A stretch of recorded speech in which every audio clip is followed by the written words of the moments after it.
Hi guys! Welcome back po muli to another reading. Ang ating pagbasa ngayon bilang andito tayo sa buwan ng Hunyo, wedding month na matatawag. So yung topic question na ating bibigyan ng pagbasa today ay iiwanan natin nang may patanong na sa kanya ka ba ikakasal? Para po ito sa mga couples or in a relationship. Ayan, tatagal ba kayo pero hindi ikakasal? Kailan ka ikakasal? Anong possible date? Na later on sa bawat science ay mag-iiwan tayo ng year bracket. Okay? Kung kailan possible yung wedding. This is a love reading in the next 12 years. From 2023 to 2035. Ano nga bang ilang ganap or maaring ilang challenges? O pwede nyo pang pagsamahan at pagdaanan together ang haangat sa baraha. Anong mensahe ang kailangan mong marinig ngayon? Again, this is for those in a relationship or couples na, okay? Pero kung single ka man ngayon, maaari rin naman na makinig. Pero kung hindi nais, okay lang din naman po na skip ang video na ito. Balik na lang po tayo kapag may jowa na tayo. Or may shota na, charet. Hindi. Kasi nag-iwan tayo dito ng ilang information din in regards astrology. Kaya yung year bracket natin is 12 years. 2023 to 2035. Hi Taurus, ito na po ang inyong reading. Sa kanya ka ba ikakasal? Tatagal nga ba kayo? Or tatagal kayo pero hindi ikakasal? Couples in a relationship, kuha tayo ng ilang messages para sa inyo. As usual, mensaheng gabay lamang po. Okay? Para sa mga Taurus, ano maiwan natin para sa kanila? Message. Okay, may umaangat na dito. Okay, lagay natin siya sa pinaka-center. 9 of Cups ay narito. 9 of Pentacles is here. Okay, ito pa tayo.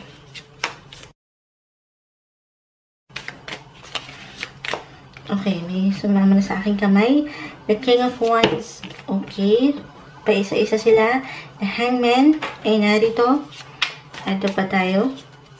Okay, paisa-isa talaga sila. The Seven of Wands is here. Ayan. Page of Swords. Okay, ayan. Yes, okay na po ito. The Page of Cups. The Two of Pentacles reverse. And the Six of Wands. Okay. So, Taurus. Couples in a relationship, Okay. The Nine of Cups reverse at the center of your coins, Taurus. Plus the Six of Wands, nakita ko, Nine of Pentacles. Gusto kong sabihin agad-agad kung sino man itong karelasyon mo right now. Okay? Ay hindi malabong siya na. Guys, keep in mind na tayo po yung general message. Isa pa, yung maaring iwan ng cards ay yung maaring palaging kondisyon sa inyong sitwasyon na kinakaharap or kaharapin. Okay? Pero yung pinaka-resulta po at the end of the day, wala sa mga barahang ito. Pero right now, maaring ito yung current energy natin nakukuha rin or maaring yung pagdaanan sa mga susunod na taong ito. Pero kasi andito yung contentment, yung protection, yung bunga, yung resulta, at yung success. Of course, hindi magiging madali ang ilang mga bagay-bagay. Wala namang perfect na relasyon, or sitwasyon. The Two of Pentacles reverse, andito ito sa potential. At one point, nakikita kasi natin na maaaring merong struggle kayo. Yes, merong bunga.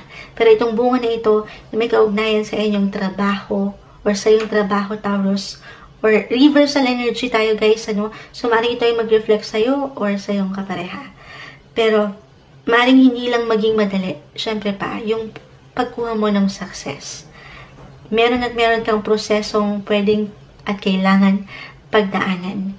At ito yung proseso na kailangan mong pagkatiwalaan, Taurus. Maaaring at one point, yung struggle or challenge na nakikita ka rito ay may patungkol sa pera or about sa inyong career. Or personally, pagdating sa Taurus, ito yung maaaring isa sa pwede mong higit na bigyan ng tuon din sa mga susunod na taong ito. Dahil dito rin sa gusto mong bigyan ng proteksyonan. At nung security, yung comfort, at yun na yung iyong kapareha, iyong matatawag na pamilya. Hahanapin niyo yung mas meron ng katatagan sa inyong pagsasama, na may kaugnayan, of course, kung saan kayo pwedeng kumita or higit na patuloy na mag-grow sa inyong relationship.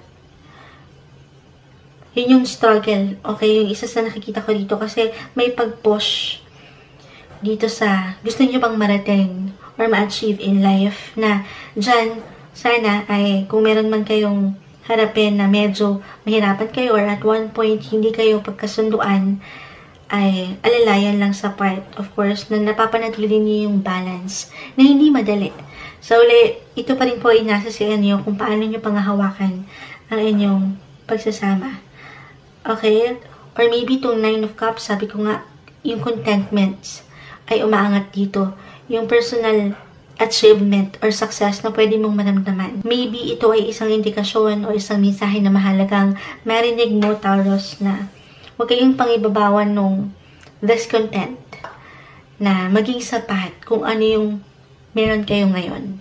Kasi nakikita ko na andito yung pag-push at hindi imposible na makakuha kayo ng magandang resulta dyan, yung bunga. Pero along the way, baka masobrahan kayo at alam mo yun, hindi yun napupuna, baka magkaroon kayo ng kakulangan. At yun yung meron kayo sa isa't isa. Yes, nakakuha nga kayo ng success, narating niya yung gusto nyo marating, pero baka sa uli, kayo yung hindi, alam niyo yun, hindi nyo na nabigyan ng pagkakataon ng inyong pagsasama ang isa't isa na magkaroon ng mas kalma, mas masaya, at mas kontento. Alam mo yun. Yun lang naman. Pero sabi ko nga, andito yung pagprotekta, yung kagustuhan yung maging successful itong relationship, magtutulungan. Patungo pa doon sa inyong mga highest potential ng magkasama. Pero ito pa rin ay nakadepende kung paano nyo pangahawakan ang inyong relasyon. Okay? So, kung sasagutin natin ang ating katanungan kung sa kanya ka na ba ikakasal, based dito sa ilang cards na umangat sa'yo agad-agad, may iwanan ko ng yes. I-claim na natin yan kung narito naman yung iyong happiness, yung iyong kasiyahan. Huwag lang kayong mainip. Okay, doon sa gusto nyong marating. One step at a time. One step at a time, one day at a time, Taurus. Dahil marami pa kayong pwedeng pagsamahan, pagsaluhan, at mga bagong memories together na pwedeng mabuo. Or maybe yun din yung message. Panatilihin niyo yung bonding, okay, na meron kayo sa isa't isa. At huwag kalimutan yun.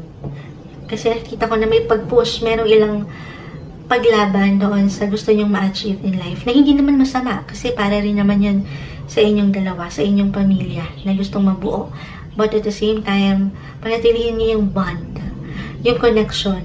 Napakahalaga naman talaga nun sa anumang relasyon. Okay, Taurus, kuha tayo ng final advice para sa inyo. Okay, so ang daming lumabas. Okay, hindi natin ito pipigilan. Miracles. So yung, ayan, meron tong milagro. The 9 of Cups, dyan pumapasok yung wishes, hopes and wishes na meron kayo sa inyong mga puso. At hindi imposible na makamit niyo yan dahil umangat ang miracles. Kung ano yung pangarap nyo sa inyong pagsasama. Kita mo meron siyang hugis tree. Hugis puno na parang door. So, marami pang oportunidad. Sabi ko nga, maraming pwede pa kayong pagsamahan together.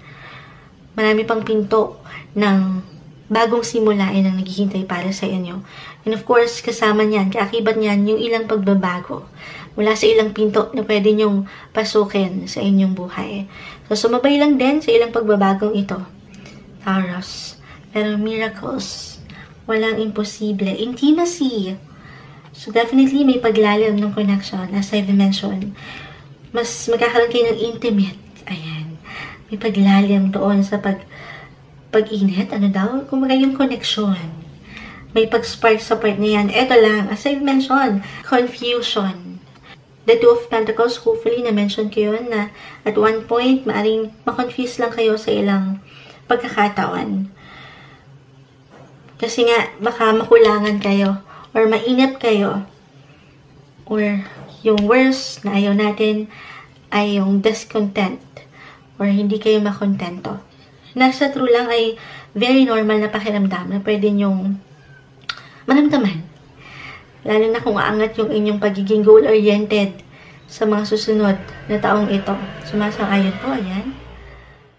Kasi dyan kapag nasobrahan kayo, ay baka mauwi sa confusion na mapagtatanong kayo kung andito pa ba kayo sa tamang posisyon nyo. Especially again, na may kaugnayan sa pera or karera sa inyong buhay trabaho, maging ano pa man yan. So, maaaring maging pumagitnayan sa inyong pagsasama, maiwanan kayo ng confusion. So, pag-uusap lang din. Ayan. Communicate with your partner if ever mag-reflect yung ilang parang gusto niyo pang gawin, gusto niyo pang ma-explore or marating career-wise. Pag-usapan. Okay? Heart and soul. Heart and soul. Ang ganda. Intimacy, narito na nga. Tapos, andyan pa yung heart and soul. Andyan talaga yung inyong puso at kaluluwa. Tinaghalog lang yung mood. Hindi. Baga, dito na lahat eh. Kompleto, Ricardo, na to be honest. Pero syempre pa yung struggle natin nakikita ay very normal lang din. Nandiyan ang highs and lows, ups and downs ng buhay. So, eto na. Magsashare ako ng ilang year bracket para sa inyo, Taurus. Kung saan po ay higit na mag-highlight or magbibigay diin ang iyong buhay relasyon, pag-ibig at pamilya. Please be reminded, guys, that this is not an assurance, okay? Kakarampot lamang po ito ng impormasyon. Napakalawak po ng astrolohiya. Isa pa, I can see your whole chart from here because we all have our own different unique chart when it comes to astrology. Pero, atin na lamang itong sinilip ng bahagya mula sa planetary transits or movement ng ilang planeta in the next 12 years. Taurus, kung hindi ka man mismo ang ikasal sa mamention kong taon, then maaaring ito po ay isa sa miyembro ng iyong pamilya or malapit sa iyong puso. At kung hindi man ito yung taon na ikaw ay makakapag-asawa talaga, or totally ay ikakasal sa may dambana, ayan, then probably sa mga taong ito na aking mababanggit ay meron at merong isang tao na aangat at tatatak sa'yo. At matatawag mong heart and soul. Matatawag mong true love or soulmate. And it can actually be in the form of a friend or a lover. So, the year 2023 to 2024, agad-agad, ngayong taon at sa susunod, 2026 to 2027, 2027 to 2028, 2029 to 2030, or 2033 to 2034. Para sa inyo, Taurus.